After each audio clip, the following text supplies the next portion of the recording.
On Christmas Eve, Fritz and Mary were looking forward to unpacking their presents.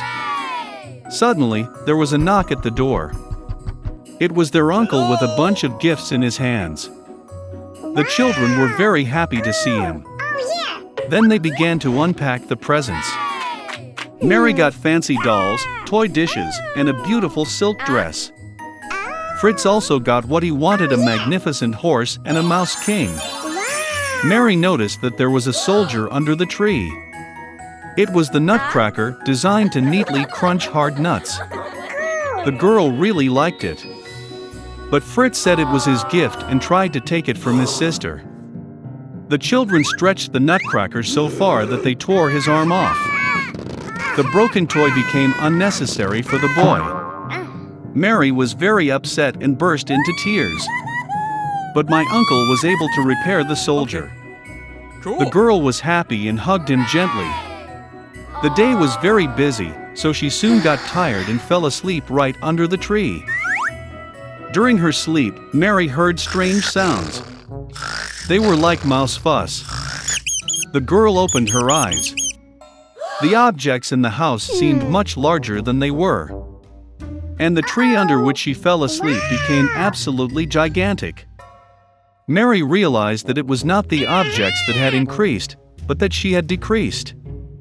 Suddenly, the Mouse King with his army appeared before the eyes of the astonished girl. Mary was very frightened and wanted to run away. But the giant mice stopped her. And then a miracle happened. The Nutcracker jumped to his feet and grabbed the girl. They instantly climbed the tree to the bookshelf, and along it got to Fritz's toys. There was a whole collection of tin soldiers. The Nutcracker called for help. The soldiers immediately jumped to their feet and ran after him. The Nutcracker took command of the army, and the soldiers began to fight the army of the Mouse King. The battle between toys and mice was fierce. But, unfortunately, there were too many mice, and the Nutcracker army began to suffer defeat. Mary saw this and ran out of her hiding place. She threw her shoe at the Mouse King and hit him right in the head, and he fell to the floor unconscious. The rest of the mice realized that the battle was lost and ran away in all directions. Mary ran to the Nutcracker, but he lay unconscious, as he was badly wounded by the Mouse King. The girl thought that he was dead, and began to cry bitterly. And suddenly, a beautiful fairy appeared behind Mary. She decided to help the girl. With a wave of her wand, she revived the Nutcracker. With a second wave of her wand, the fairy turned the soldier into a handsome prince. Mary and Nutcracker looked at each other with loving eyes, and could not take their eyes off. With a wave of her wand for the third time, the fairy took the couple in love to the kingdom of sweets. The trees there were made of candy, and the flowers were made of marmalade. It was a wonderful place. Mary closed her eyes for a second in pleasure. And suddenly, she heard the voice of her mother, who called her by name. Opening her eyes, the girl saw her mother, who looked at her in confusion. Mary also could not understand what was happening. The girl told about her wonderful journey, but her mother only smiled sweetly. Then Mary saw the pewter Nutcracker in her arms. And then she realized that she had slept under the tree all night, and everything that happened to her was just a vivid dream. A few years later, the nephew of their godfather came to visit Mary and Fritz.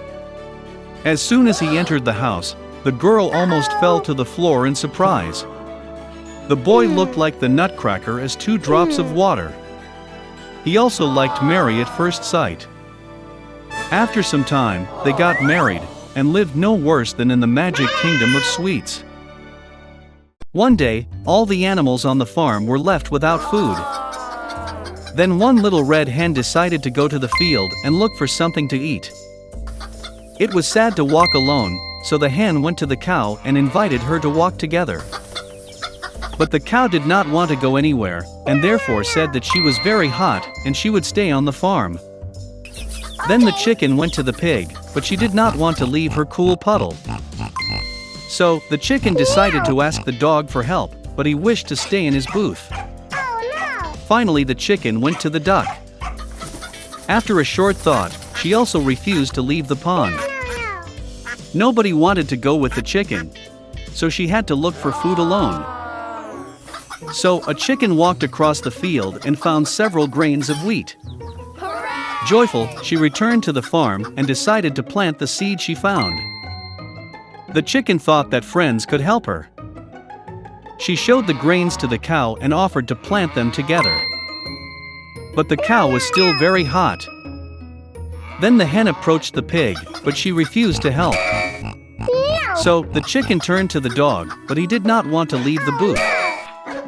The last hen asked for help from the duck, but she decided to stay in her favorite pond. And the chicken had to plant the seeds alone. Weeks passed, the rains began, and the seeds sprouted. It would be worth weeding them. Then the chicken asked her friends who could help her. The cow said it was raining today. The pig did not want to move. The dog was afraid to get dirty, and the duck complained about its health. And again, the chicken had to do everything herself. The little red hen weeded the bed alone. After a while, the wheat grew and it was time to harvest. Then the chicken invited her friends to collect wheat together. But the cow was very busy. The pig did not want to get out of its puddle. The dog hid in his booth, and the duck did not listen to the chicken at all. So the little red hen worked until nightfall. She was harvesting wheat ear by ear. Finally, it was time to turn the grains into flour. The chicken again went to ask for help from her friends. Then the cow said that it was time for her to give milk, and refused to leave the barn. The pig didn't want to help either. The dog said that he did not know how to make flour, and the duck was very busy swimming in the pond. The little chicken chopped the wheat herself and turned it into flour. Finally, it's time to bake delicious bread. The chicken turned to her friends for help. But the cow had no time for work. The pig is too tired to help. The dog was busy, and the duck said that she did not know how to bake bread at all. This time, the chicken got really angry. She went to the kitchen, and she kneaded the dough from the flour that she ground. She put it in the mold herself, sent it to the oven and waited for the bread to be baked. When the aroma of fresh baked goods spread around, the chicken took the bread out of the oven. She went out into the garden, sat down at the table, and called her friends. Seeing fresh bread, all the inhabitants of the farm crowded around the chicken. They all wanted to eat well. But the chicken said that she would not share with her friends. After all, she made the bread herself, and therefore only she deserved to eat. And with great appetite, the chicken began to peck at the bread. But she couldn't come to terms with the fact that her friends were hungry. Then the chicken decided to share food, but only if her friends promised to continue to help her in everything. Now all the animals were ashamed of their behavior, because they realized that the chicken was right. And they promised to always help each other in everything. The little red hen knew that her friends were learning a real lesson. She shared bread with them. The friends ate together, became well-fed and contented. They lived on their farm for a long time and always helped each other.